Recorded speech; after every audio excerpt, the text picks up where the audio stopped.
pertemuan ketiga gitu, 3-4 gitu. Iya, kita sudah pelajari itu di pertemuan 3-4. Hanya saja kali ini kita mau coba yang lebih versi yang lebih kompleks gitu. Kalau kemarin konteksnya adalah pertemuan kedua. Kalau konteks pertemuan kedua kita bicara bahwa data yang diolah, data dari Audity ketika kita olah di komputer kita lakukan simulasi sejajar. Ya, artinya simulasi sejajar adalah kita melakukan atau mengolah data sehingga data itu seolah-olah sama dengan datanya Audity. Kalau misalnya datanya data invoice, data laporan keuangan neraca, dari database yang ada kita buat neraca. Dari database yang ada, Audity bisa mengeluarkan laporan arus kas, kita juga bisa membuat laporan arus kas. Kalau di sana membuat laporan penjualan, kita juga. Nah, kemarin itu kita sudah, maksudnya pertemuan 3 dan 4, kita sudah belajar bagaimana mengimpor dan memvalidasi data. Nah, di situ kan kita pelajari bagaimana kita mengimpor data dari Excel, dari Microsoft Access, dari web, baik itu HTML, XML, ataupun JSON, atau dari data yang lain, misalnya kayak SQL atau Fox Pro, tapi nggak kita latih di sini. Nah, pada saat kita impor, kita melakukan uji validitas data. Di sini kita juga belajar nih, di pertemuan 5 dan 6, kita juga belajar pengembangan lebih lanjut dari pertemuan sebelumnya, apa-apa saja teknik simulasi sejajar dan bagaimana kita menemukan perbedaan hasil pengolahan data, serta menguji akurasi laporan keuangan melalui simulasi sejajar. Nah, di situ dulu ada pertanyaan.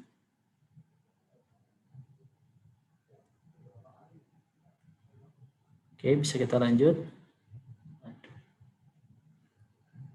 Pertemuan kita ya kali ini itu lebih banyak ke teori menurut saya. Kenapa saya bilang teori? Karena apa yang sudah kalian praktekkan di pertemuan 2, 3, dan 4 itu sudah cukup sebenarnya. Bedanya kalau di pertemuan 5 dan 6 ini datanya lebih kompleks dan lebih banyak. Nah, saya coba share slide-nya Dosko nih. Oh iya, saya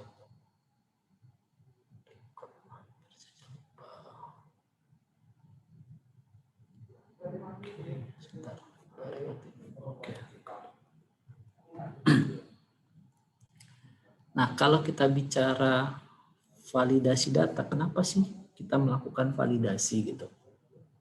Kenapa nggak kita langsung pakai aja tuh data dari klien, dari Audity, langsung kita ambil aja, terus kita olah gitu? Kan sama aja Pak gitu.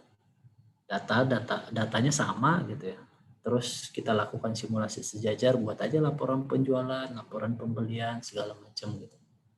Kan sama aja metodenya. Tunggu dulu gitu. Data dari aplikasi si Audity belum tentu semuanya kita butuhkan. Dan belum tentu datanya benar-benar kita butuhkan. Nah, disinilah kita belajar validasi. Kenapa kita perlu belajar validasi? Karena kita harus benar-benar firm, benar-benar paham data itu ready to use. Kenapa ready to use? Karena kalau datanya tidak bisa kita pakai nantinya, atau istilah lainnya adalah data sampah, analisis apapun yang kita lakukan, teknik apapun yang kita lakukan, itu akan sia-sia. Istilahnya garbage in, garbage out.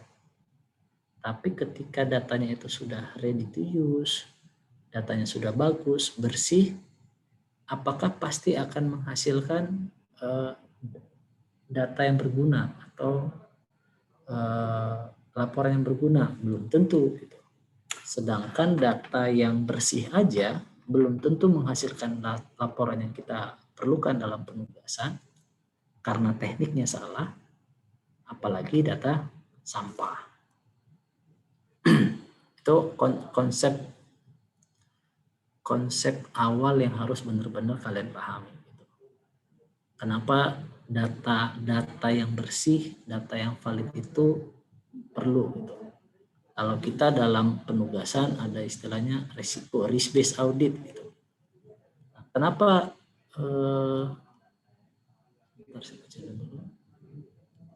kenapa perlu diperbaiki? Gitu. Kenapa perlu diperbaiki? Karena data yang akan kita olah haruslah benar-benar memberikan nilai tambah. Kalau data yang kita olah itu data yang jelek, yang nggak ada gunanya, gitu. Apa kita pakai datanya? Toh juga nanti kita bisa minta manual. Gitu. Pada saat kita minta data, istilah di PPT ini adalah menangkap data. Kita ambil datanya, kita simpan di hard disk kita atau di laptop kita atau di server kita bersihkan dulu ya. Kita bersihkan dulu. Kenapa kita bersihkan? Kita memastikan bahwa datanya itu bersih dan kontrol pada aplikasi atau pada database itu bisa kita andalkan. Contohnya apa? Contohnya misalnya database nama pegawai. Nama pegawai Ahmad ya benar-benar pakai H semua. Maksudnya yang namanya Ahmad itu pakai H. Nggak ada tuh ACH, AKH gitu. Nggak ada. Nggak ada. Jadi benar-benar namanya satu gitu. Atau NIK gitu. Kalau NIK PNS sekarang 18 digit gitu. 16 digit. Bagaimana jika ada orang yang digit NIK-nya kurang dari 16? Ya nggak bisa. Atau misalnya 4 digit terakhir dari belakang NIK PNS itu menandakan jenis kelamin. Kalau misalnya jenis kelaminnya laki-laki, angkanya harus 1. Kalau perempuan, dia 2. Kalau ada seorang pegawai, NIK-nya 1001, tapi jenis kelaminnya perempuan, berarti ada yang salah nih di database. Nah, kalau ada yang salah, apa yang harus kita lakukan? Kita konfirmasi dulu.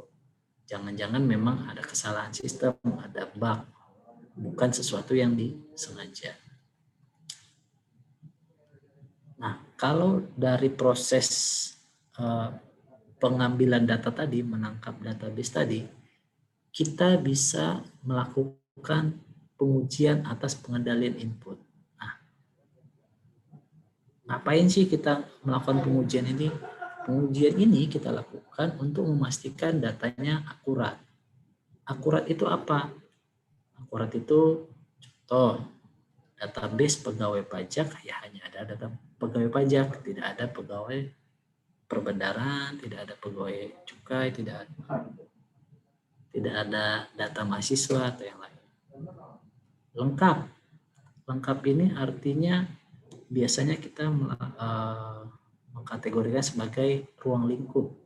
Kalau tahunnya adalah tahun 2020, berarti dari 1 Januari 2020 sampai 31 Desember. Lengkap apakah artinya semua pegawai Kominq? Ya berarti semua unit eselon 1-nya. Mahasiswa akuntansi ya berarti semua mahasiswa akuntansi. Itu arti lengkap, keseluruhan. Valid ini artinya apa? Valid ini contohnya yang tadi, nama Ahmad, ya benar-benar Ahmad, pakai H saja, tidak ada yang pakai CH. NIK mahasiswa misalnya, NIK mahasiswa itu kalian ada berapa digit sebentar? 1, 2, 3, 4, 5, 10 digit. Kalau lebih dari 10 digit, berarti ada yang pas nih dari database-nya. Terus otorisasi. Siapa yang membuat dan siapa mengotorisasi sebuah dokumen bisa keluar atau uang bisa keluar, itu harus orang yang tepat. Contoh, kita bicara kwitansi atau invoice. Penerbit invoice haruslah orang atau pegawai akuntansi atau pegawai keuangan. Nggak boleh pegawai gudang. Yang mengotorisasi haruslah manajernya. Tidak boleh satpam, tidak boleh orang gudang, tidak boleh orang inventory, atau tidak boleh orang sales. Nah, bagaimana cara kita melakukan pengujian input, pengendalian input? Kita melakukan yang namanya reperforming, atau bahasa pasarnya itu trial and error.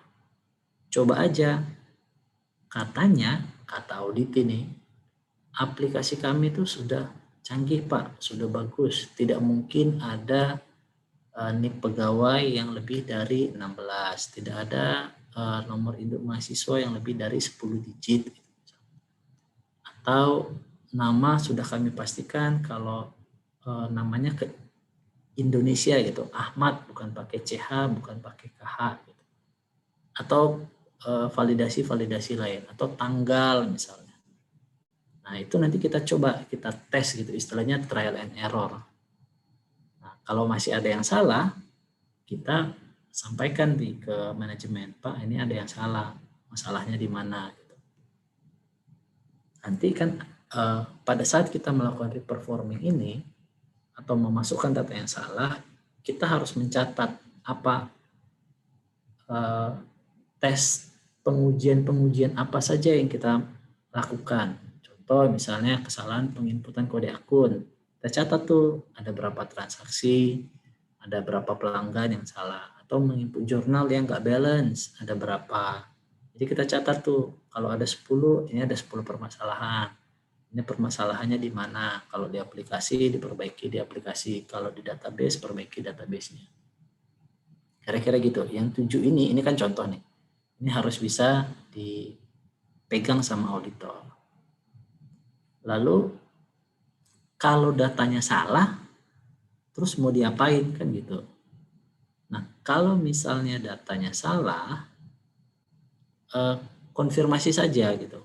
Kalau misalnya datanya salah, entah itu dia memang salah ya, kode digit di pegawainya tadi harusnya ada 16, dia 15, atau dia kosong gitu, atau double. Nah, itu juga kita catat dan kita sampaikan kepada manajemen. Nah, kalau sudah kita sampaikan, apakah datanya ready to use? Belum. Datanya masih perlu kita bersihkan. Ini kita baru menguji apakah pengendalian atas database itu atau pengendalian atau atas aplikasi itu lemah. Kalau lemah, nggak usah lanjutin pengujian lainnya, sampling aja. Nah, kalau misalnya kuat, baru kita lakukan parallel simulation. Nah, parallel simulation ini punya satu kunci yang harus kita pegang, yaitu garbage in, garbage out. Kalau kita mengolah data sampah, output yang kita hasilkan, laporan yang kita hasilkan juga akan sampah. Jadi tolong sangat berhati-hati di sini. Kita coba lihat latihan 31. Ini sudah ada di Google Drive semua kan. Nah, ini coba kelompok. Ini kan ada nanti diminta melakukan parallel simulation atas data penjualan menggunakan consolidate, pivot, sama sum if. Coba kelompok 5. Silakan pakai consolidate. Hasilnya seperti apa? Dan apa yang bermasalah di situ kira-kira?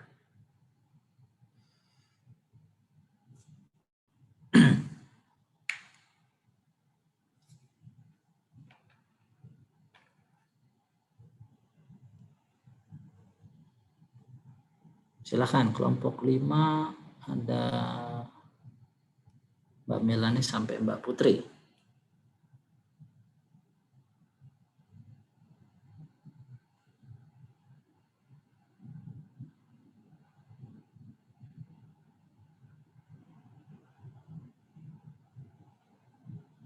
Silakan mau pakai consolidate, pivot, atau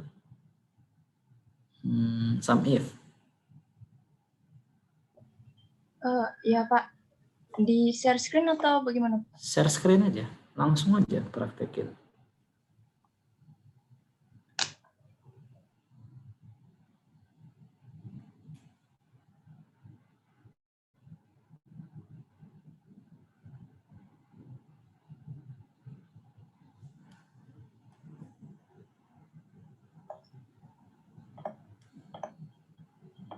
Oke. Terlihat. Nah, dari awal ya Pak. Ini tadi. Ya itu dihapus saja. Kamu pilih yang pakai consolidate, pivot atau sum if, terserah. Ya. Salah satu aja dulu. Oke, pakai consolidate ya. Oke. Sini. Berarti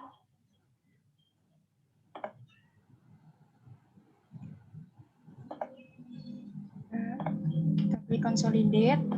Ini kita delete dulu. Dari data ini, data aslinya ini, lalu kita pilih ini. Oke. Add top row left column. Ya. Jadi salahnya itu ada di ini Abidin kosong. Ya Pak. Ya, ini Abidin kosong, terus harusnya begini. Itu Pak yang tadi saya kerjakan. Abidin harusnya berapa? 1750. Kenapa harusnya 1750 tapi pas waktu kita pakai consolidate dia nggak muncul? Karena ini kita cari validasi numbernya dulu. Di Abidin ini ternyata pakai is number, ternyata dia false. Kenapa? Karena ada apostrophe-nya di atas. Ya, berarti dia bukan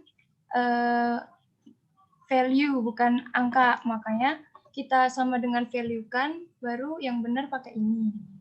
Atau dikali 1 ya Pak. Oke, boleh, monggo. Ya, makasih Mbak Malani. Coba kelompok 4.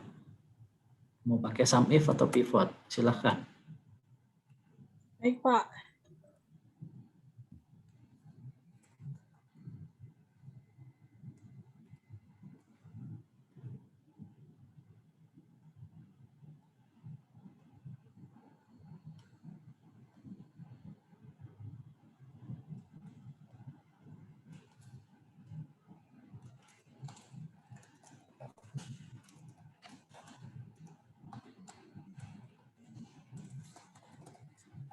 Apakah sudah terlihat, Pak? Sudah. Ini pakai apa? Sum if atau pivot? Yang pivot aja kayaknya. Oke, monggo. Sebelumnya ini kan kayaknya di bagian sini itu kalau diklik itu ada spasinya gitu, Pak. Makanya saya hapus dulu. Habis itu Sorry, ulangin di mana ada spasi? di bagian yang laporan penjualan di sini yang menurut perusahaan itu di Ahmadnya itu ada enggak, maksudnya sebelumnya tadi ada spasinya gitu, Pak. Terus saya hapus dulu gitu spasinya. Oke. Terus habis itu di data ini tuh kayaknya untuk memastikan udah bener enggaknya,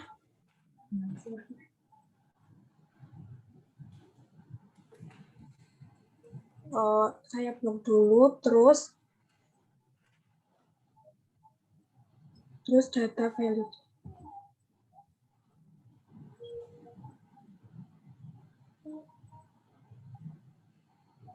Kamu pakai pivot kan? Iya, Pak. Atau langsung ya, Pak? Kalau pakai pivot berarti sama. Nah, saya arahnya kamu milih tadi pakai pivot, tapi memilih data validation gitu maksud saya. Langsung aja, Pak. Iya. Kalau kamu udah milih pivot, ya kerjakan pakai langkah-langkah pivot gitu. Jangan pakai yang lain dulu. Biar kamu biar konsennya ke situ dulu, fokusnya ke situ. Ya. Diklik sini, terus di insert pivot table. Nah, habis itu Ini. Terus ini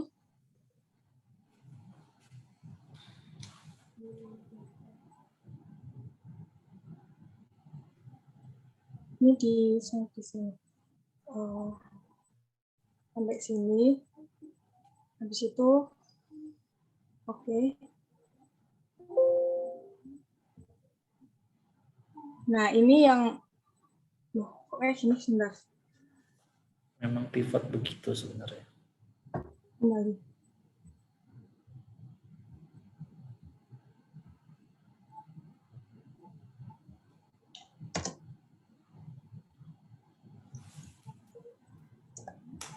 Ambil dari baris 2.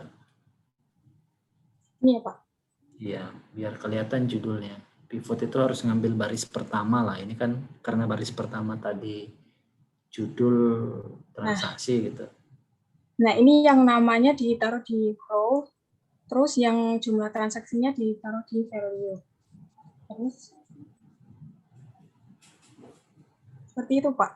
Jumlah transaksinya itu angka biasa, count atau sum? Oh, harusnya sum.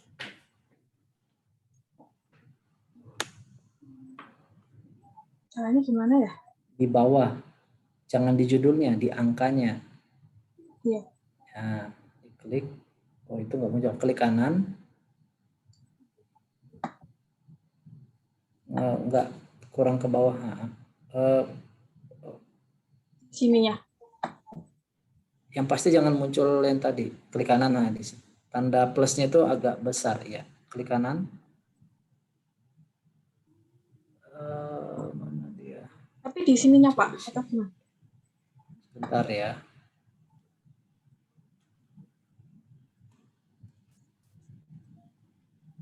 Di sininya atau gimana? Field setting, klik field setting. Ya. Oke. Nah, ini ABD-nya ada kesalahan. Harusnya di sini tadi ada apostrofnya, harusnya bukan numerik gitu, Pak. Oke. Kalau ini dihapus. Muncul nggak di situ? Oh, belum. Di sini juga, Mas. Tahu nggak kenapa kira-kira? Kenapa nggak langsung berubah angkanya di pivot? Oh, nggak tahu, Pak. Oke. Coba dijelaskan lagi di sheet laporan penjualan. Nah, permasalahannya cuma si Abidin aja. Enggak. Oke. Di tutinya harusnya. Kenapa Ini tuti? namanya tuti ini. Oke. Di laporan penjualan di sini apa? Di sininya. Berdasarkan pivot ya. Tuti. Oh, di sini ada tuti tapi. Ada 2 orang ya, ada satu tuti dan tutik ya. Iya. Oke. Ada lagi?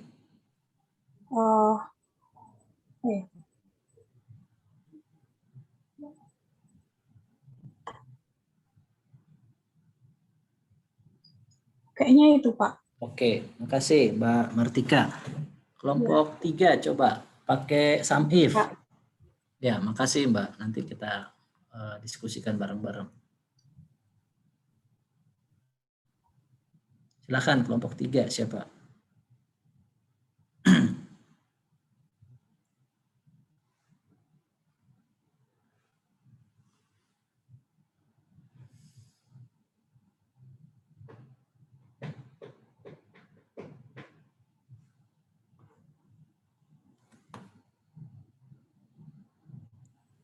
Oke, Pak, saya coba ya, Pak.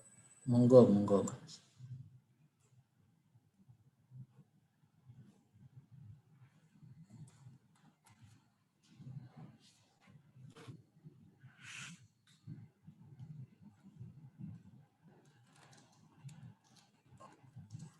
Ya, Pak. Ya, Pak. Oke, silakan. Oke. Kalau pakai sum Boleh, if. Pak, sampai. Harusnya ini kan dari sini. Dari samanya. kriteria kita melihat Ahmad, sum range-nya itu dari sini. Oke. Nah, ini jangan lupa dikunci dulu.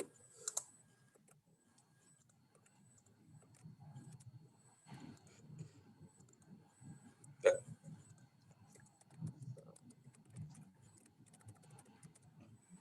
Jadi Pak, ini ada yang salah kan harusnya tutik, tapi di sini ada tutik dan tutik.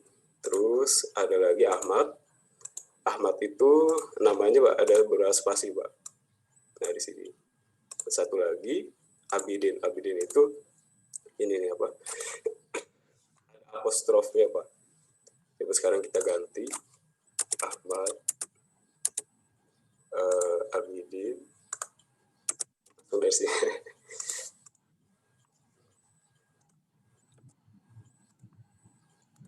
Misal kita ganti dan ini ganti jadi tuti misal. Udah Pak. Pertanyaannya pada saat di laporan penjualan ini, sheet laporan penjualan, tadi kan sudah ada nama Ahmad kan? Iya Pak. Yang poin C yang bawah. Nah, Iya. ini ada spasi atau enggak? Ini nggak ada Pak. Oke, satu. Yang kedua, yang kita cari namanya tuti tanpa K kan? Iya. Bukan pakai K itu dulu. Iya Pak. Kira-kira permasalahannya tadi satu Ahmad pakai spasi, Iya Pak. apostrof, tuti, sama pakai K. Iya. Nah, oke, makasih Mas Denis. Jadi Siap, begini, Pak. kalau kita lihat data ini kan beda-beda nih hasilnya. Sebentar. Kadang-kadang Excel saya berproblem juga.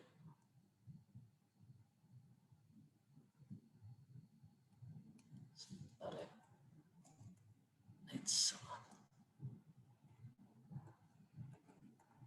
Nah,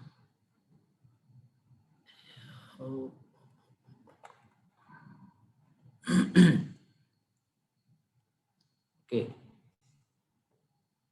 Dalam melakukan pengujian gitu ya, kalau kita melakukan pengujian ini hanya untuk menguji apakah ada data yang salah atau enggak, atau menjabarkan data gitu. Ada yang salah atau enggak pakai 3 metode ini. Kenapa hasilnya beda-beda? Oke, tadi sudah bisa dijawab tuh. Kalau yang pakai menu consolidate, si Abidinnya nggak muncul karena datanya ada yang non-numerik yang seharusnya berisi angka.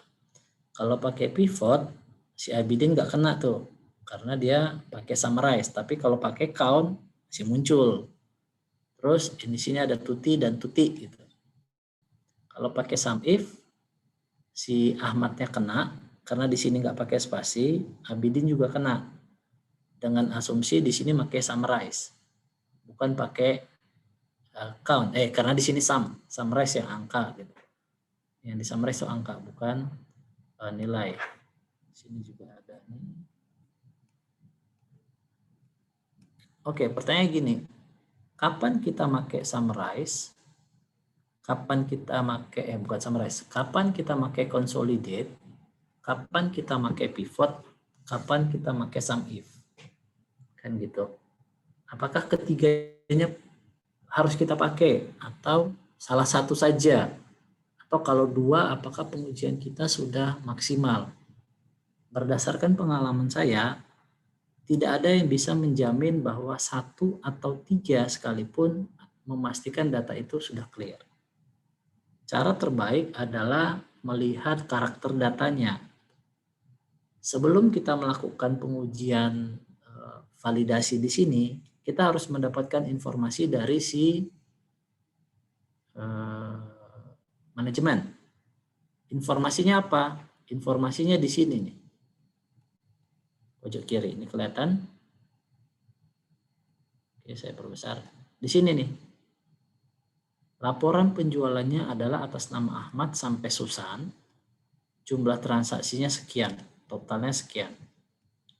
Nama Ahmad coba kita lihat, pakai spasi memang namanya. Bukan tanpa spasi. namanya memang nama pakai spasi gitu. Spasinya 1, 2, 3, 1, 2. 2 spasi. Nama yang benar itu Tuti. Nggak pakai H, nggak pakai K. Oke. Baru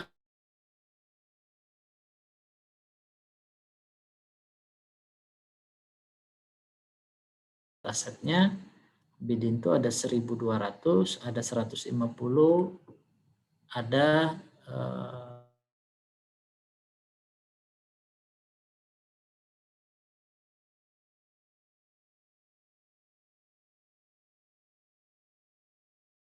apa ya namanya?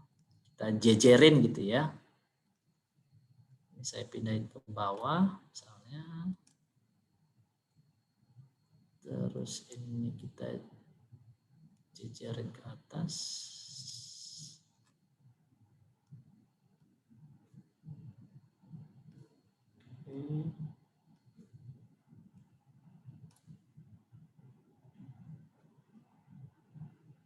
Di sini problemnya di data orang. Kalau di sini problemnya di sini.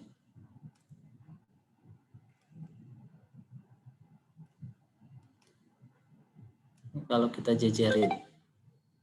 Sebentar. Oke. Kalau kita jejerin dari laporan penjualan dengan 3 metode gitu ya. Soalnya kita turunin. Ini kita turunin, ini kita turunin. Nah, kalau kita summarize,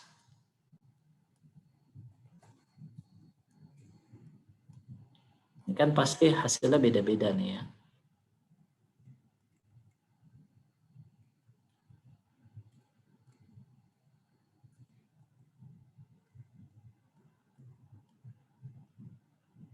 Oke, dari sisi jumlah, kontrol jumlah gitu ya.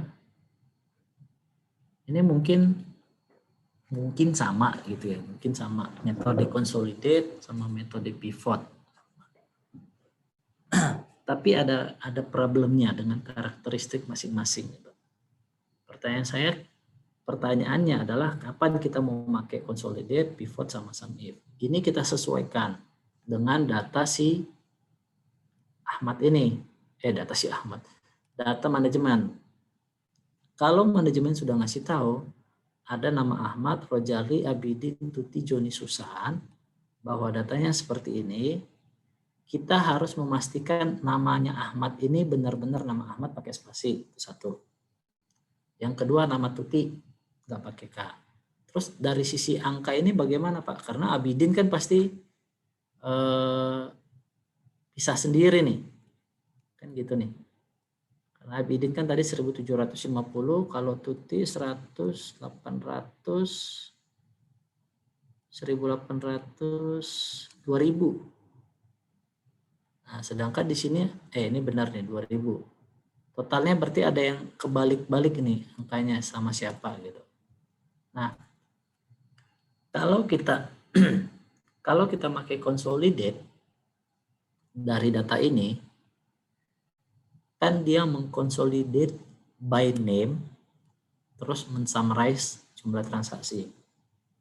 Artinya dia tidak melihat tuh mau namanya Ahmad pakai spasi atau nama Ahmad nggak pakai spasi, dia nggak peduli. Selama ada nama Ahmad satu di sini, kita ambil dia. Begitu juga dengan nama Tuti, ada Tuti dan Tuti, itu akan diambil. Itu consolidate. Kayak ada di sini ada 2. Oke. Kalau pivot gimana? Pivot juga mirip consolidate. Bedanya kalau pivot kita lebih bisa berkreasi. Contoh ini pivotnya di sini tadi. Ini karena datanya kecil ya. Nah, ini bisa berkreasi kita. Ini mau pakai count atau mau pakai sum, mau pakai average misalnya. Itu terserah kita. Jadi kita lebih bebas berkreasi. Tapi kalau misalnya tadi Mbak Martika kalau nggak salah, Kalau pakai count, Abidin bisa kelihatan. Karena kita melihat data transaksi si Abidin ada berapa kali. Tapi kalau dari sisi jumlah, ya nggak bisa. Nah, yang lain bagaimana? Pakai sum if. Pakai sum if bisa nggak? Bisa aja. Kelebihannya apa? Kelebihannya adalah dia membawa rumus nih. Ini kan ada rumus nih dari atas sampai ke bawah. Kalau misalnya saya ubah Abidin, kita perbaiki, misalnya kita perbaiki angkanya ya. Kita ubah angkanya, kita hapus. Ini datanya ini langsung berubah. Ada angkanya. Nah, tapi bagaimana dengan Ahmad itu? Ahmad yang kita pakai Ahmadnya yang dari manajemen atau bukan? Karena di sini bukan Ahmadnya manajemen, dia pasti nggak akan ketemu. Tapi kalau kita ambil, kita copy ini ke sini, lalu kita ulangi rumusnya. Kenapa nggak muncul? Sebentar. Ini Ahmadnya berapa? 1, 2, 3, 4. Nah, ini ada problem nih. Kalau di sini kan ada 4 nih di database. Ini dasar banget nih sebenarnya. Jadi nggak apa-apa kita agak lama di sini. Saya yakin kalian kalau latihan jago lah. Di sini ada 4 spasi gitu ya. Sedangkan dari data sini spasinya 2. Kalau di sini tanpa spasi tadi kan, dia nggak akan bisa kebawa, nggak bisa ketarik lah istilahnya. Kalau kita pun pakai datanya si manajemen yang spasinya 2, nggak ketarik juga. Kenapa? Karena memang di database-nya spasinya 4. Tapi kalau kita sudah perbaiki database-nya, spasinya 2, kita hapus 2 ya, 1, 2. Data di laporan penjualan otomatis akan berubah. Oke.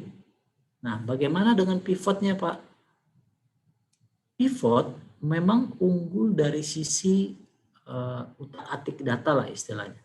Saya bisa main di sini, bisa main di filter gitu.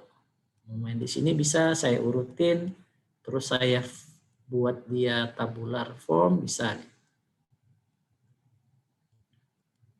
Jadi datanya seperti ini, bisa database transaction mirip kayak data awalnya misalnya. Bisa aja. Nah, tapi kalau main pivot data Ahmad tadi kan ini spasinya 2 ya. Dia cuma dapat 500. Sedangkan di sini Ahmadnya ini spasinya 2. Sedangkan di sini kan spasinya ini sudah kita perbaiki ya. Spasinya misalnya tadi 1, 2, 3, 4, 5 misalnya. Data pakai sum if nggak muncul, tapi Ahmad kenapa nggak berubah gitu kan? Nah, perbedaannya kalau pakai pivot, datanya tidak akan berubah nih. Data pivotnya nih. Contoh kita ambil tadi value.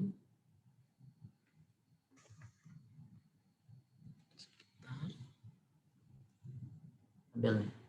Data Ahmad 500. Kalau misalnya saya ubah datanya di sini, data si Ahmad 4 spasi, 1, 2, 3, 4, dengan yang di sini, ini nggak berubah. 1, 2, 3, 4, ini saya buat 5 deh. 5 spasi kan? 1, 2, 3, 5, 6 spasi sekarang. Data sheet-nya ini nggak berubah. Kalaupun sudah kita save ulang, kalaupun misalnya kita tarik ulang datanya, kita klik insert gitu ya, datanya masih tetap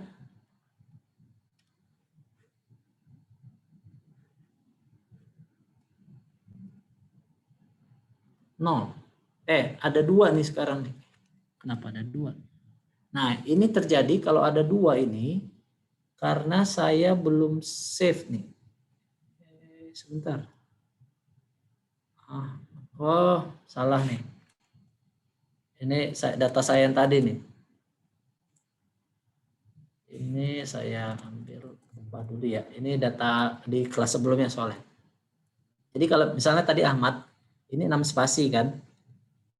Terus kita buat dia data sheet baru gitu. Saya ulangin. Misalnya kita ambil nih data setnya. Terus saya pivotin. Nah, si Ahmadnya muncul berapa?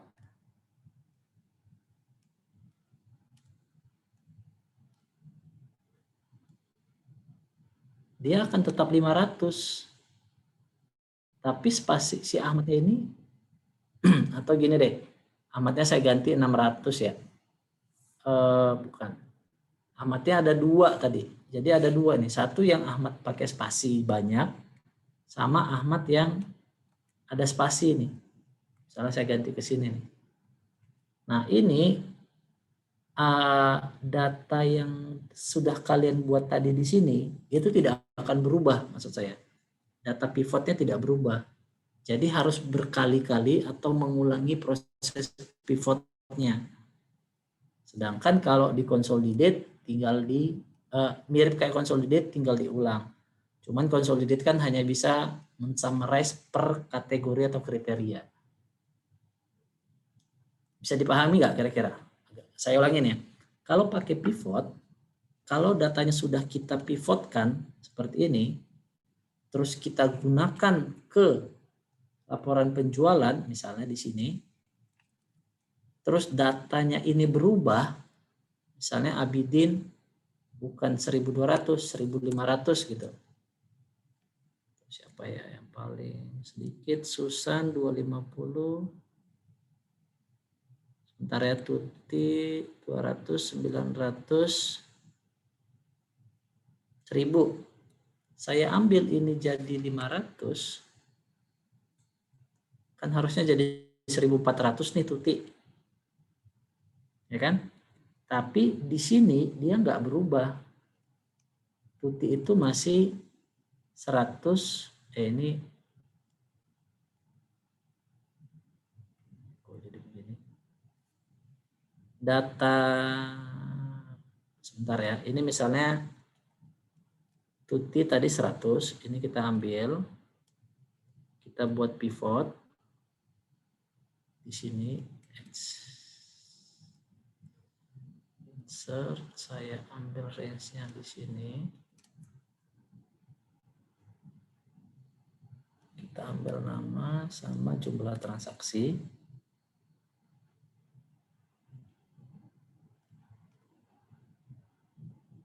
Nah, di sini kalian kelihatan kan, kalau Abidin masih 0, kita perbaiki dulu data si Abidin.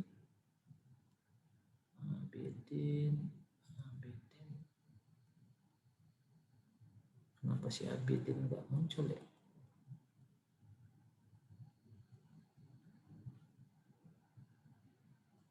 Sebentar.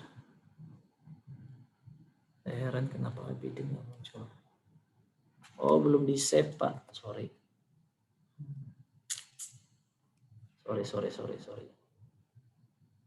Kita ulangin.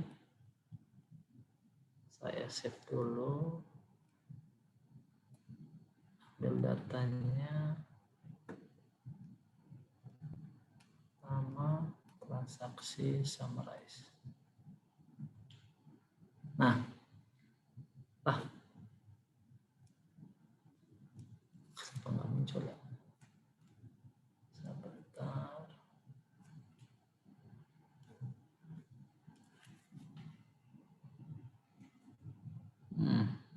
Sebentar. Sebentar.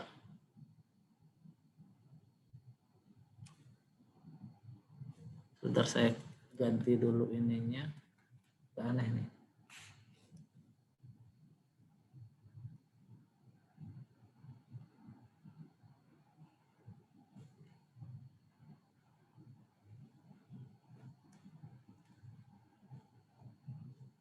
Sebentar ya.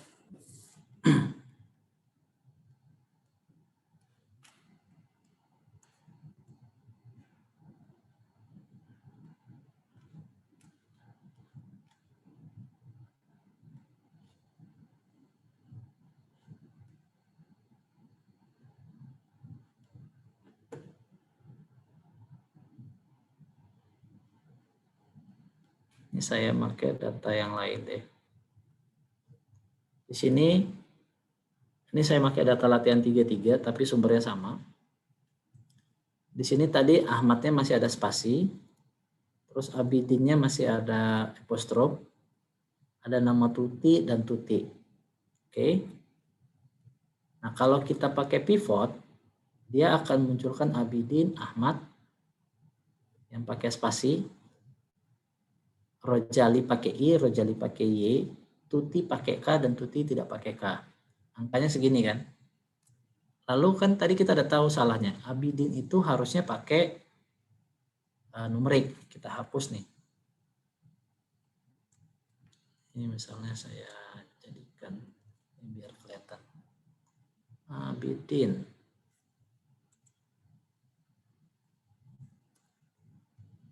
Terus Tuti kita ganti jadi Tuti, Rojali kita jadikan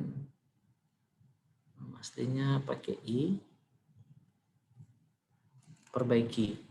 Nah, kalau pakai pivot, walaupun database-nya kita sudah perbaiki, data pivotnya nggak berubah. Beda kalau kita misalnya pakai sum if tadi. Oke, ini kita buat sum if.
Astaga, range-nya salah, sorry.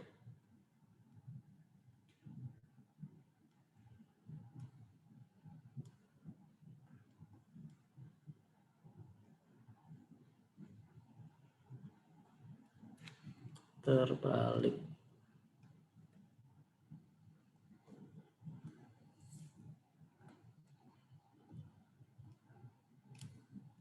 Oke. Ini nama sama jumlah transaksi.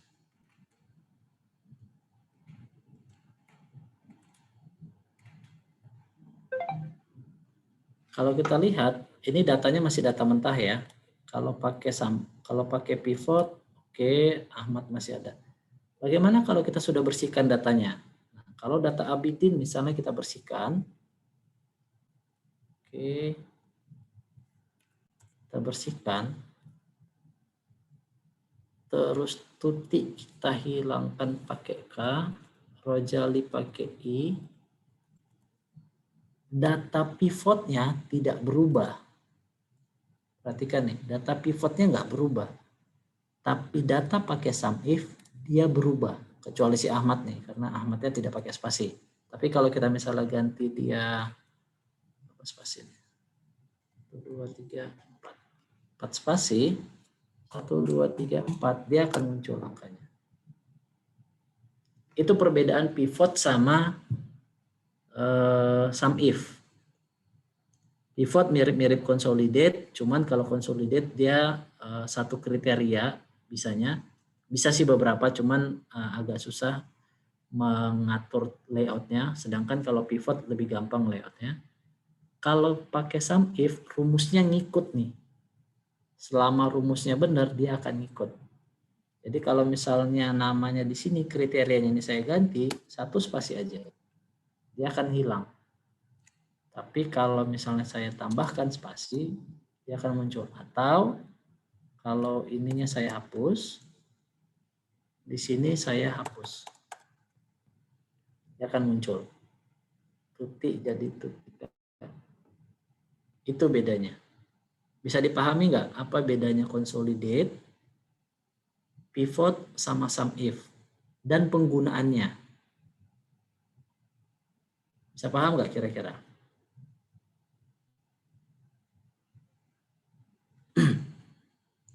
Kenapa yang ini perlu saya tekankan? Karena nanti ketika kalian melakukan pengawasan atau ketika kalian ujian, kalian dibebaskan mau pakai sum if, mau pakai pivot, mau pakai consolidate, mau pakai lookup, VLOOKUP, terserah. Yang penting outputnya nanti, proses dan outputnya. Nah, tapi dalam hal apa kalian pakai ini? Ya terlihat kondisi datanya gitu. Kalau kalian mau data yang akan terus bergerak, pakailah rumus. Yang pakai sum if, pakai lookup, pakai VLOOKUP. Gitu.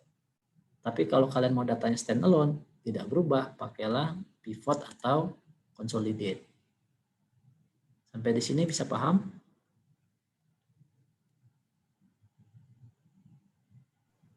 Bisa, Pak.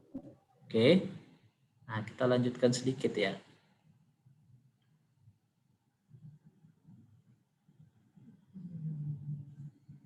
Slide yang ke-2.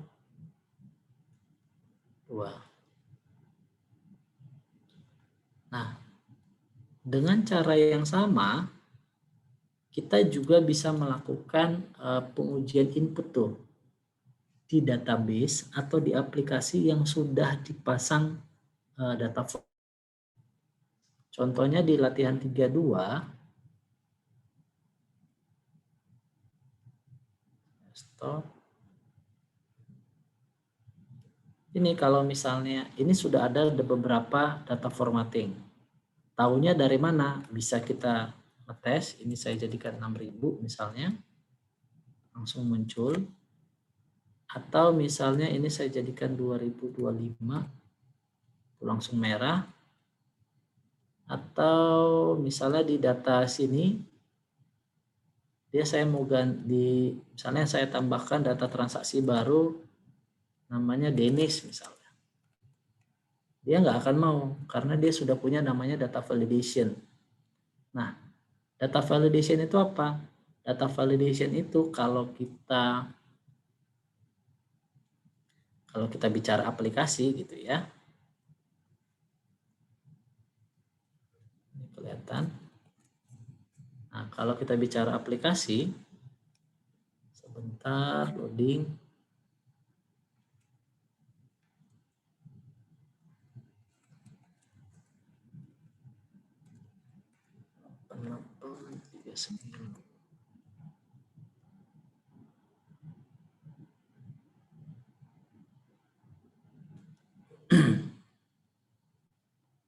Saya mau ngambil satu satker misalnya.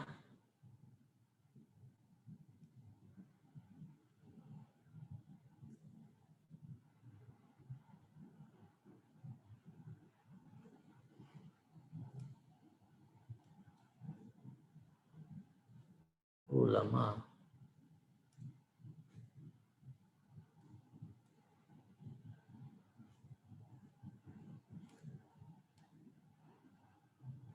Saya ambil satkernya. Saya ambil misalnya, saya ambil contohnya BP. Ini pada BPPKN Yogyakarta. Kode satkernya 418522. Di sini dia bilang kode KPPN-nya 030. Oke.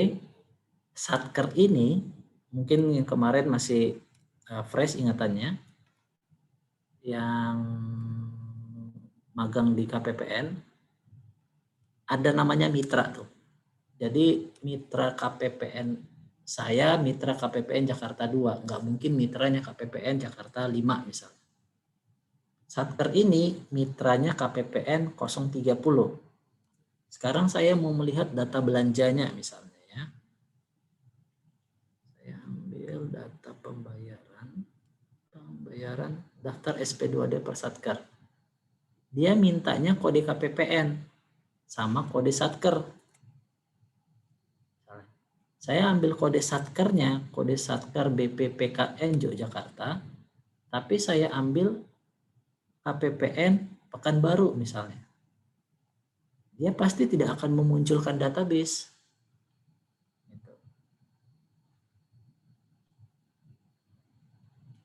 Paham maksudnya? Nah, kita balik lagi ke sini sedikit.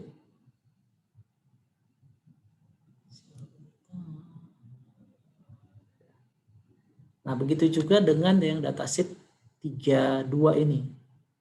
Dia sudah ada data validation tertentu tuh.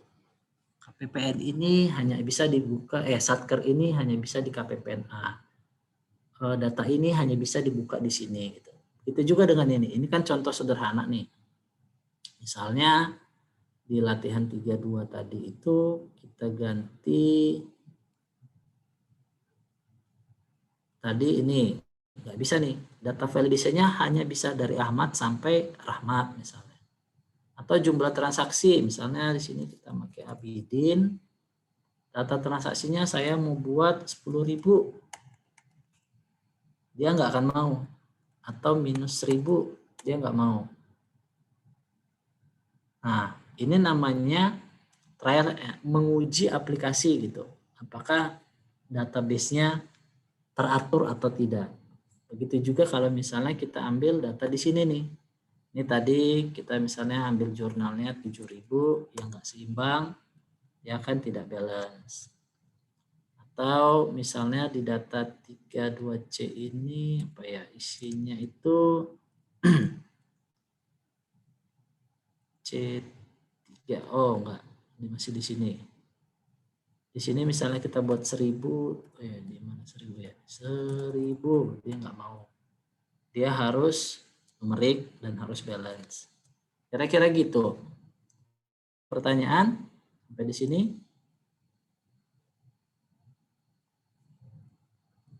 Oke, bisa dilanjut. Nah, bagaimana cara Excel-nya biar bisa memiliki validasi? Nah, itu simpel sih. Ini harusnya kalian jago lah. Contohnya, ini ketika di sini kita klik data, baru ada data validation. Oh, sorry. Sini klik data. Oke, sebentar ya.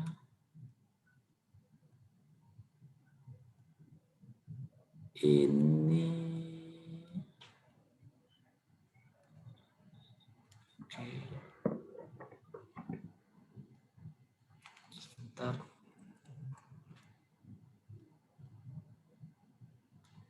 Oke, ini dia pakai sum if di sini.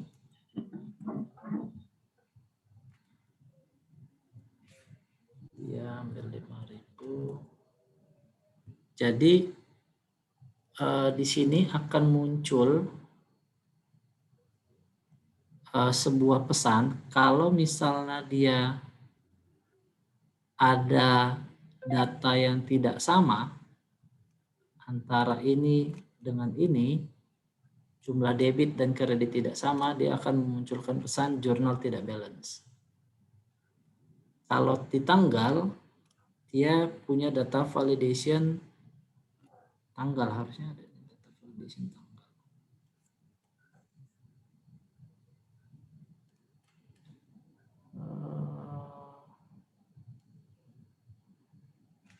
Apa nggak muncul ya? Ini bisa kalian buat sendiri seperti ini misalnya. Data validation, date, start date-nya misalnya 2020. Ini Januari. End date-nya di sini.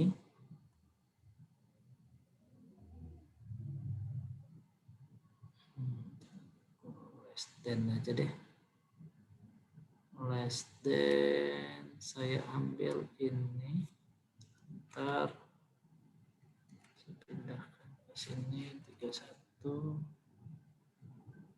12. Saya mau ambil data validation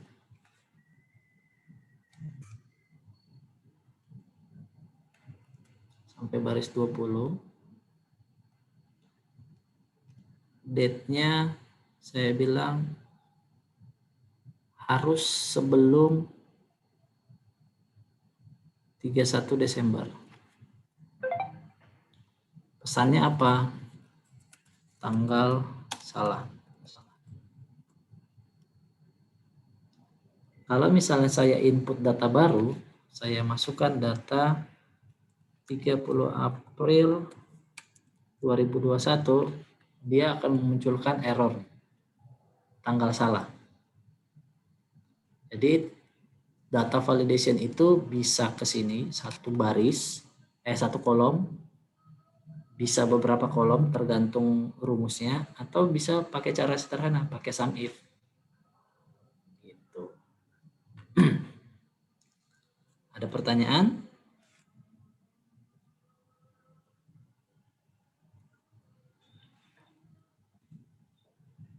Ada yang mic-nya dibuka itu? Ada?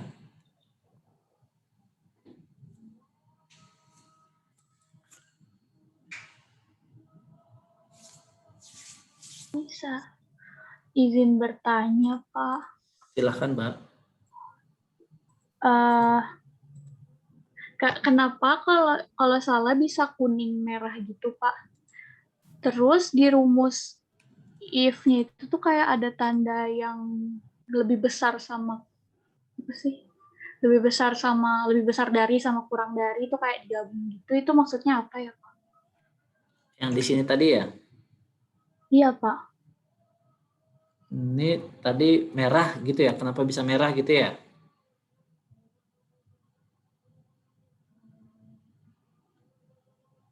Gimana tadi, Mbak, maksudnya? Yang kuning, yang ini ya maksudnya? Ini saya buat 50.000, dia langsung kuning gitu ya? Iya, Pak. Kenapa bisa jadi kuning sama merah gitu, Pak? Oke. Ini kalau kita lihat datanya sebentar ya. Bisa di conditional formatting.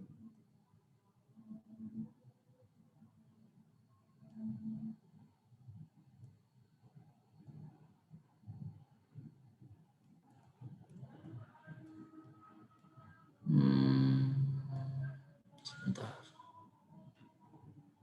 Nih, tadinya kan ada di sini nih. Rumusnya kan ada di sel delta 3 kan.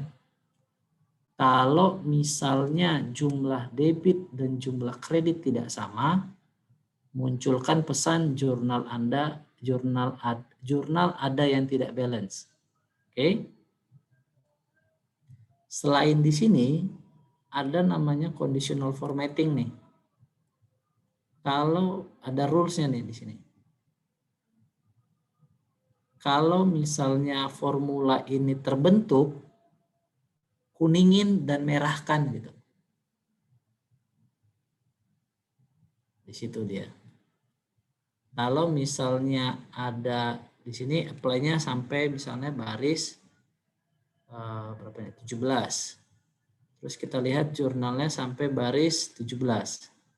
Kalau misalnya saya asumsikan ini terus tadi sampai 17 ya.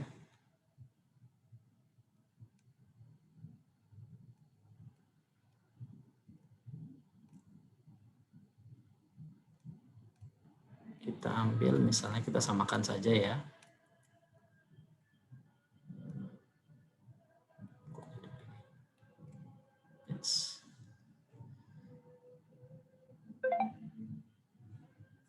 Sebentar. Oke. Terus kita paste lagi rumusnya. Misalnya gini. Kalau dia cuma sampai di sini, misalnya ini ya, kita ambil 18 deh, biar dia kelihatan. Sama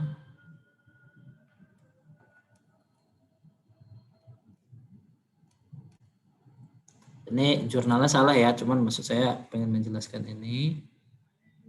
Lalu conditional formattingnya kita ganti sampai sebentar.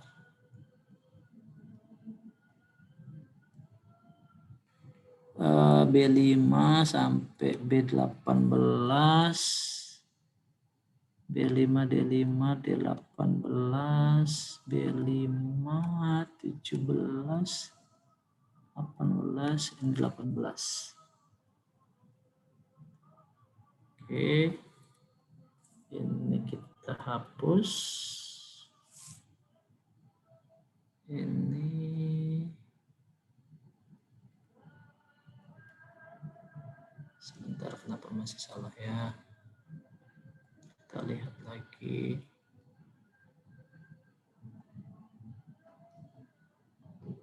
Sum if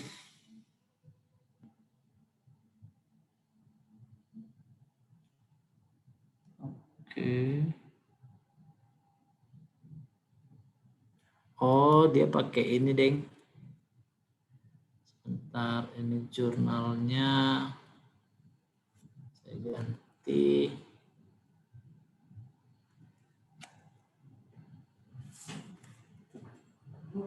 Yuk, nanti gue nyusul. Terus ini 6.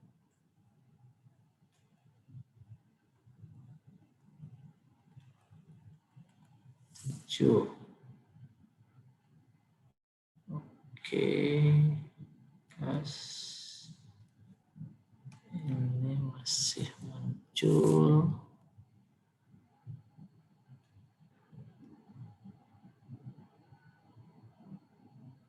Ini ada banyak fungsi. Sebentar ya. Oh, gini deh, nanti ribet kalian. Saya gini. Kita copy rumusnya sampai di sini. Nah, ini kan nggak ada kesalahan kan? Aman kan? Tadi kan rumusnya sampai sini ya. Kita batasin sampai sini nih. Kalau misalnya saya buat jurnal baru di baris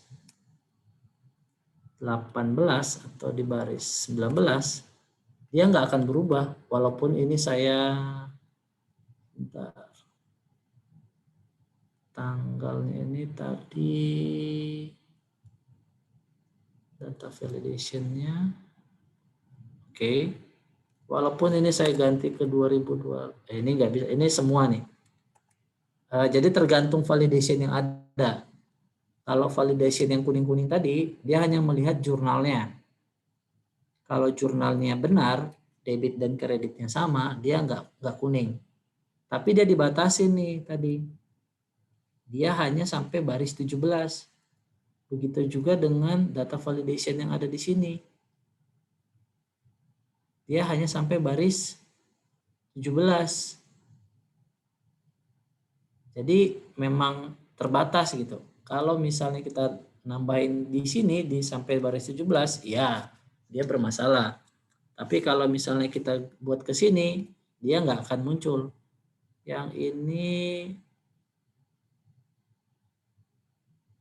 saya hapus dulu, saya hapus misalnya ya. Ini kalau saya buat 2025, dia akan notif karena tadi sampai baris 17. Tapi kalau di sini saya buat ini semua ya, sebentar. Ini saya hapus dulu tanggalnya. Data validation.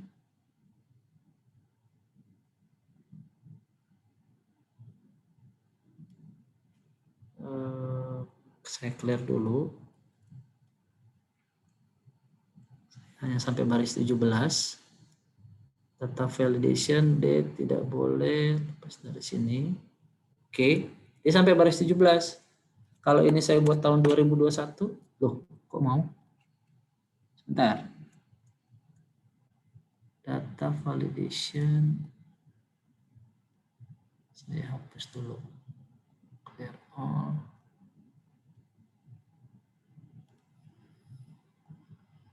Oke.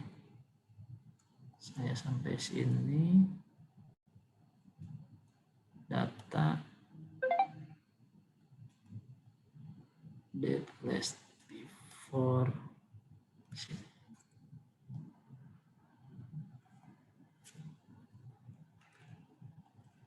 Nah, dia mau. Karena data validation yang kita buat di sini hanya sampai baris 17. Kalau kita buat dia baru 19, 2020, baris 20 dan seterusnya nggak masalah. Tapi kalau kita sudah buat satu kolom validasinya, berarti dia sampai semuanya sampai baris ke 1 juta sekian. 1.048.500. Gitu. Ada pertanyaan lagi?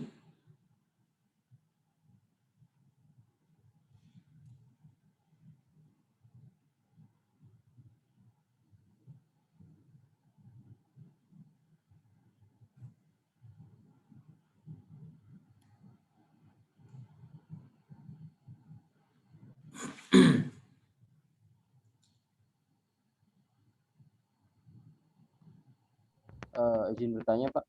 Monggo, silakan. Jadi kan jurnalnya tuh cuma debit sama kredit 2 gitu kan Pak. Kalau misalnya debitnya 2 terus kreditnya 1 itu masih berfungsi nggak Pak itu? Oke, lihat lagi ininya. Rumusnya. Rumusnya ini summarize.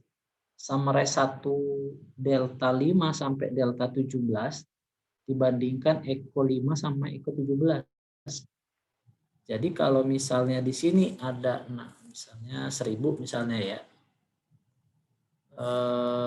Sebentar. Kita misalkan ini ya. Penjualan sini piutang gitu ya. Misalnya dia terima kas 4.000 tapi ininya 1.000. Ini kan maksudnya? Iya gitu Pak. Nah, ini bisa. Karena yang dihitung dia jumlah ini. Jumlah dari delta 5 sampai delta 17 dibandingkan jumlah atau nilai dari Eko 5 sampai Eko 17. Di sini dia bisa kita lihat. Dia membandingkan jumlah. Jadi selama jumlah kiri, debit dan kiri sama, nggak ada masalah sama dia. Atau misalnya kita buat, ya bro, hati-hati. Misalnya penjualannya 5.000. Nah, makanya di sini, sebentar.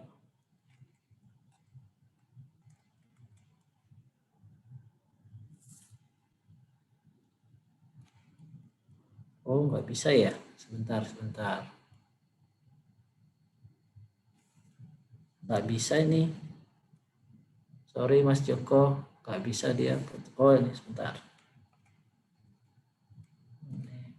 Oke, harus ada nomor jurnal. Baru bisa. Jadi anggap ini sebuah aplikasi.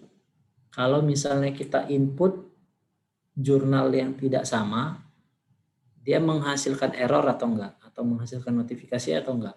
Kalau menghasilkan notifikasi berarti kontrolnya jalan. Gitu kira-kira. Ada pertanyaan lain?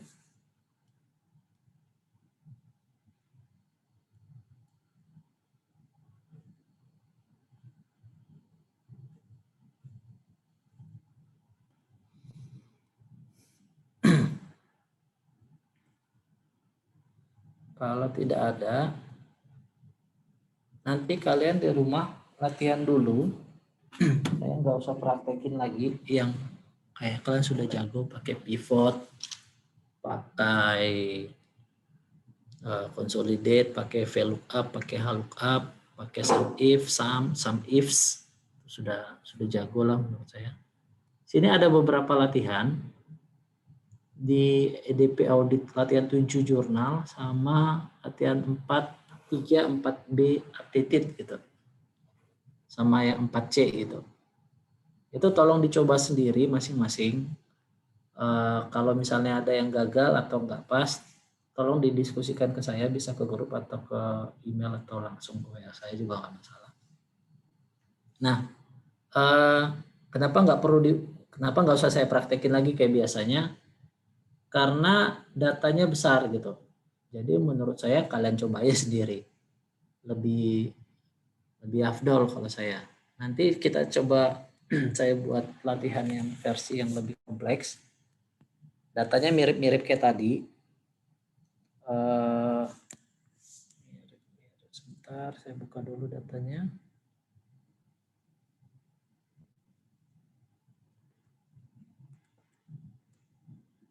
Ini datanya di sini. Oke.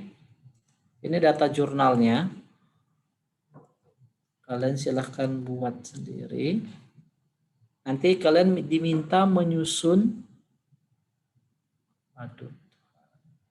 Bentar ya, ini kadang-kadang memang menyebalkan Excel saya ini. Oh, ada file yang 25 MB belum saya tutup. Sebentar.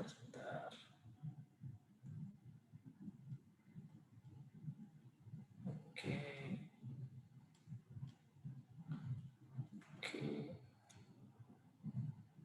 Saya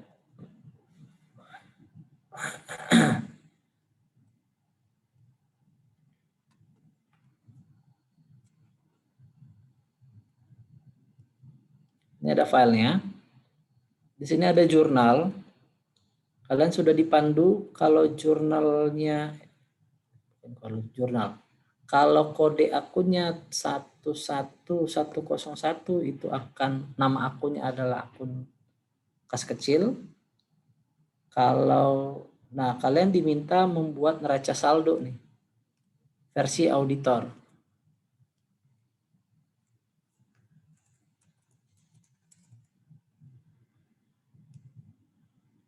Nah, cara membuatnya kalian bisa pakai pivot, bisa pakai consolidate, bisa mau pakai sum if bisa, nggak ada masalah. Dan ini gampang menurut saya. Bedanya hanya datanya kompleks. Pertanyaannya, kalau misalnya kita nggak dipandu ini, bagian perkiraan seperti apa gitu. Nah, kalau nggak dipandu bagian perkiraan, nggak tahu kita di mana, kalian hapus aja ininya. Langsung aja data remove duplicate. Jadi ketahuan nomor buktinya dari berapa. Ini kebetulan urut. Kalau nggak urut atau random kan ribet kan. Kalian buat misalnya ini, saya buat ini ya. Random 1 sampai 5.000. Random.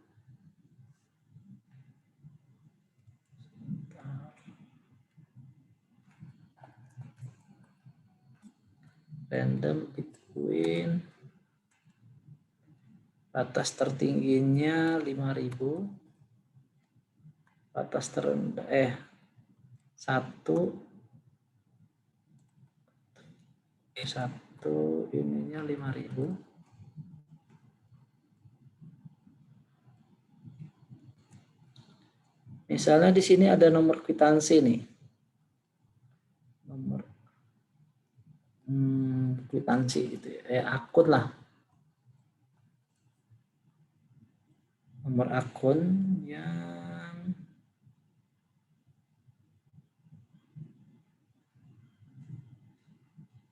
ini tapi nggak bisa deh. Asumsi ini 4 digit ya. Asumsi ini 4 digit. Ini nanti ada tambahan 0. Asumsi ini 4 digit. Misalnya ini 4 digit. Nah ini nanti kalau misalnya ini kebetulan random sih, ada nggak bisa terhapus datanya. Tapi kalau misalnya data akunnya ini random, gitu ya, kalian tinggal remove duplicate aja gitu. Nomor, nah ada 1.648 duplicate dari 5.000. Ini udah langsung data terbarunya cuma sampai 3.000 yang duplicate. Yang non duplicate-nya dihapus. Ini bisa menjadi referensi kalian membuat baru gitu atau bagian perkiraan baru. Kalau ini tidak ada. Kalau ini tidak ada. Tapi itu tergantung kondisi di lapangan seperti apa. Tapi kalau saya bilang, kalau cara menyelesaikan latihan 3-4B sama latihan jurnal,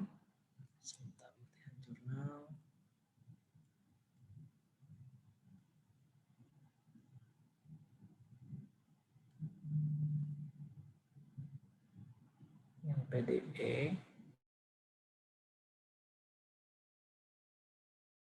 ini sama aja sebenarnya. Ada di sini ada neraca percobaan versi auditan kalau di sini namanya.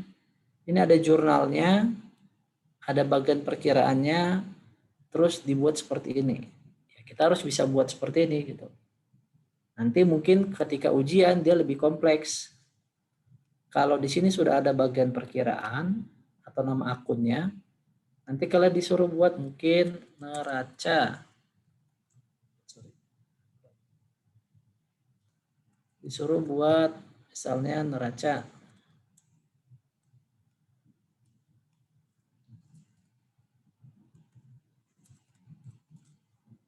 Dari yang sudah ada di sini. Neraca berarti sampai di sini. Terus kalau misalnya penjualan berarti laba rugi berarti mulai dari gross profit, gross sale dikurangi COGS, dikurangi cost-nya, dikurangi biaya-biaya, dikurangi pendapatan. Mungkin seperti itu. Saya nggak tahu gitu. Itu tergantung doskonya. Nah, maksud saya kalian coba latihan sendiri bagaimana cara menggunakan consolidate, sum if, pivot, lookup, dan VLOOKUP dengan cepat. Itu sangat membantu nanti. Atau ada yang laptopnya Mac di sini? Nggak ada, Windows semua ya? Bagus lah. Karena di kelas sebelah ada Mac, tapi nanti ujiannya pakai Windows. Jadi kalau bisa tersedia device cadangan. Ada pertanyaan?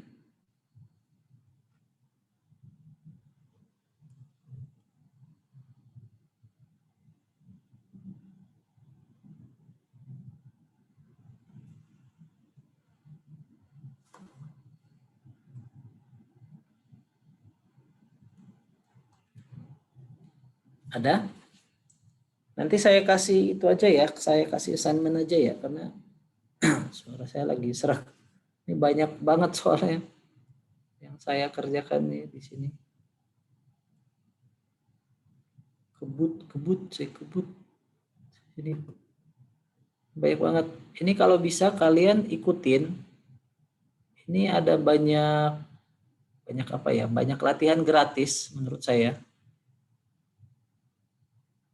Sini banyak latihan gratis. Kalau saya ngikutin ada satu TOEFL sama yang ini dari kantor. Cari aja di sini di program atau Find You gitu ya. Situ ada banyak pelatihan gratis. Kalian kan sedikit ya, maksudnya pelajaran cuma 4, mata kuliah cuma 4, online semua. Saya nggak tahu seberapa banyak tugasnya, tapi untuk mengisi kekosongan waktu kalian silahkan aja belajar dari situ. Memang sertifikat bayar sih, cuman maksud saya knowledge-nya itu nggak tergantikan menurut saya. Terutama yang TOEFL tuh. Kalau TOEFL kalian merasa kurang, latihan dari situ. Atau ada latihan-latihan lain kalau kalian suka data analitik, di situ ada Python, ada R, ada Access gitu. Silahkan dicoba aja, didaftarin terus ikutin aja kursusnya. Rata-rata kursusnya lama kok, sebulan, 3 minggu gitu. Jadi silahkan aja ikutin kalau ada waktu. Apalagi ya, ini kita minggu depan pertemuan terakhir sebelum bukan. Ya, minggu depan pertemuan terakhir sebelum Lebaran. Ini udah minggu-minggu terakhir. Saya ngucapin selamat puasa, semoga makin kuat puasanya di akhir-akhir. Biasanya godaannya tuh di akhir-akhir tuh yang godaan wartegnya yang semakin kuat itu. Kalau di awal-awal biasanya masih aman itu. Terakhir-terakhir udah males biasanya. Udah nggak dianggap itu biasanya. Semoga makin tetap kuat puasanya, tetap full. Ya mungkin yang cewek nggak full ya. Tetap banyak-banyakin sedekah, tetap sehat, tetap jaga kesehatan. Ini kalau bisa, ini kan udah mudik semua ya, sudah di kampungnya masing-masing. Berbahagialah kalian yang sudah mudik gitu ya. Berarti nggak perlu swab lagi. Kalau ada jatah vaksin, kalau bisa didaftarkan saja, ikutin vaksinnya. Ya, kita percayalah pemerintah itu nggak mungkin lah pengen membunuh rakyatnya, itu aja sih. Saya rasa itu aja, nanti dicoba aja ya latihan-latihannya. PPT-nya dipelajarin aja, itu teoritis banget kalau menurut saya. Saya lebih senang kalau kalian punya banyak pertanyaan, karena saya ketemu solusi itu biasanya dari problem gitu. Jadi saya nggak teoritis orangnya soalnya, saya praktikal soalnya. Nah, kalau kalian nanti konsultasi sama kelas-kelas lain, kalau ketemu dosennya dari Inspektorat Jenderal, DJP, DJPK, ada DJBC kalau nggak salah, itu kita dosen-dosen praktikal. Jadi yang langsung ngulek-ngetik data gitu.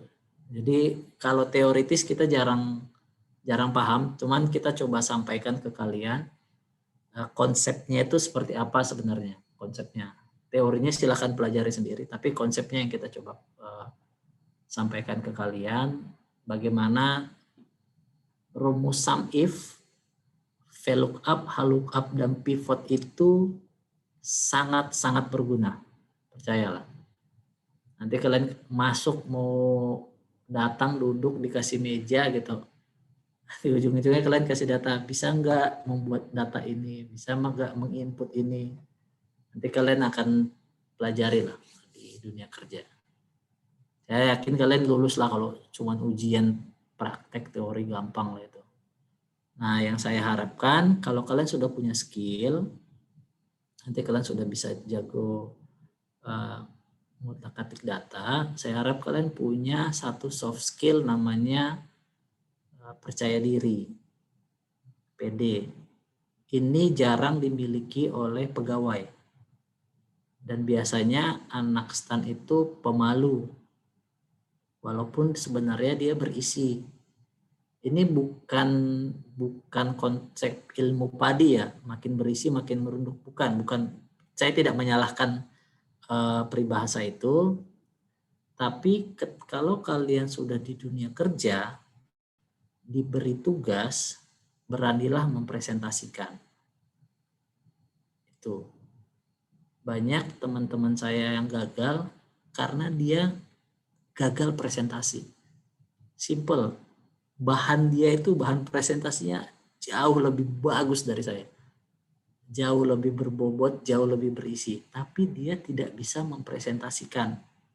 Dia tidak bisa menyampaikan apa isi presentasinya. Dia tidak bisa, kalau istilah saya itu, dia tidak bisa menjual presentasinya. Dan itu sangat sayang gitu maksud saya.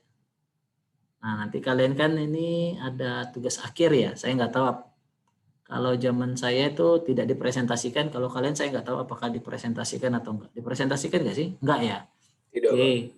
Pak. Nah, itu sangat sayang sebenarnya. Kalau menurut saya itu harus berani tampil gitu. Sejelek apapun presentasi kalian, tapi kalau kalian bisa meyakin, kayak jualan obat aja, jualan obat di pasar Senen belakang sini. Anggap aja gitu. Itu penting. Saya bilang itu dari sekarang ya, itu penting banget. Percaya deh. Skill kalian bisa pakai Office, ngolah data, bisa buat presentasi yang unik-unik gitu. Biasanya kalau saya kan udah lama tuh yang nggak buat presentasi, jadi tempelannya banyak yang kacau gitu. Kalau kalian bisa buat pakai Prezi gitu, tidak selain Microsoft PowerPoint, atau kalian buat CV yang lebih unik gitu, itu jadi nilai plus itu. kalian akan dipakai seterusnya gitu. Saya harap sih gitu. Kalian 29 di sini, 29 di sana, berarti sekitar 58 orang. Saya ya nanti pasti akan piramida sih ya, tapi maksud saya gini. Kalau kalian tersebar nanti di seluruh Indonesia, kalian jadi orang yang ini, jadi orang yang dipakai gitu loh. Saya mau bilang dari 80.000 pegawai Kemenq itu setengahnya nggak bisa dipakai. Jadi saya harap kalian tuh jadi setengah yang lebih baik lah. Itu aja sih kalau motivasi dari saya. Semoga bisa menjadi pemicu buat kalian. Ceritanya paling gampang gini, contoh paling gampang gini. Ada teman saya pinter, IP 5 dan kalian kayaknya rata-rata 37 ke atas ya. IP-nya bagus, kalau zaman saya itu susah nyari IP. Dia berhasil ditempatkan di home base, ibu kota provinsi, tapi nggak kepake gitu. Nggak kepake ya. Saya nggak bilang jabatan itu rezeki dari Tuhan lah, itu ada jalannya masing-masing. Cuman kalaupun kalian jadi pelaksana, tapi kalau nggak kepake, itu kayak lulusan mana sih, lulus stan gitu kan. S1-nya mana gitu. Atau mungkin kalau misalnya di Jawa kan, oh S1-nya dia UGM, vokasi gitu, ekstensi, atau ITS, ekstensi gitu, UI, ekstensi. Kok kualitasnya gitu ya? Nah, jangan salah ya. 10% di tiap kantor itu ada anak stan, sarjana, dan bahkan S2 yang seperti itu. Saya harap kalian jangan begitu. Nggak kepake deh, nggak kepake. Nah, saya harap kalian tuh kepake lah. Entah itu ngolah data atau buat presentasi. Tapi kalian dipercaya untuk mengerjakan sesuatu. Itu sih saran dari saya. Oke, saya rasa cukup untuk hari ini. Minggu depan kalian pelajari presentasi PPT sama Excel-nya. Nanti saya kasih data yang lebih kompleks ya. Nanti saya kasih data real deh. Kalau kalian mau. Saya harap ada sekitar sebentar. Di saya itu biar kalian ngerti juga kondisi negara kita ini.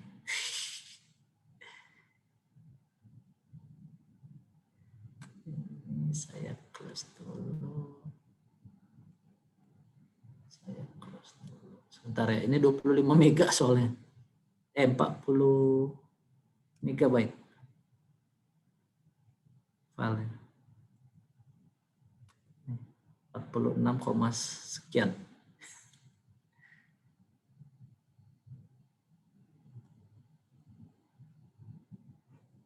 Oke.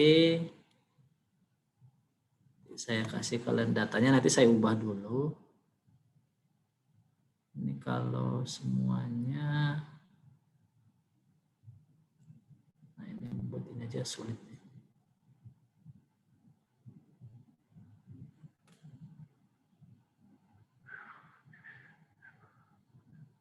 Kemarin hitungan saya 600.000 baris. 587.000 baris. Jadi saya reduce jadi 100.000 deh. Nah, ini kalian akan mempelajari, oh iya nanti angkanya saya ubah lah. Oh anggaran kementerian ini kok begini ya, anggaran kementerian ini begini ya ternyata ya. Oh ternyata, ini kalau dari sisi anggaran ya, kalian lihat. Oh iya kok banyak ya anggaran-anggaran yang nggak pas. Gitu. Nanti saya cobalah antara data ini atau data, pokoknya salah satu data real lah. Saya punya data anggaran, data realisasi, data PNBP, data transfer ke daerah. MPN ada juga sih, cuman saya lagi ditutup aksesnya. Oke, selamat berakhir pekan. Selamat liburan 3 hari, lumayan. Mau nanya, kalian dari 3 dosen lain dapat tugas nggak sih? tugas maksudnya tugas yang ini buat makalah lah atau buat apalah gitu, ada nggak? Ada, Pak. Tiap minggu? Ya Pak, tiap minggu. Iya, Pak, tiap minggu. Per orang atau per kelompok? Ada yang per orang, ada yang per kelompok, Pak. Kalau praktik per kelompok, AKL kalau sama etikor per orang. Wah, berarti saya kurang banyak dong. Hehehe. Nanti saya tambah-tambahin deh. Nah, nanti kita coba lihat ini. Saya sebisa mungkin mengikuti, mempermudah kalian di dunia nyata dan ujian. Sebisa mungkin, tapi ya saya nggak janji juga ya, tergantung dosen juga nanti. Jadi tolong dilatih tadi, pivot, sum if, lookup, VLOOKUP, sum ifs juga. Tolong dilatih. Itu aja. Terima kasih buat perhatian rekan-rekan semua. Selamat sore, selamat berakhir pekan. Assalamualaikum warahmatullahi wabarakatuh. Waalaikumsalam warahmatullahi wabarakatuh. Terima kasih, Pak. Ya. Terima kasih, Pak. Oke, saya end meeting ya.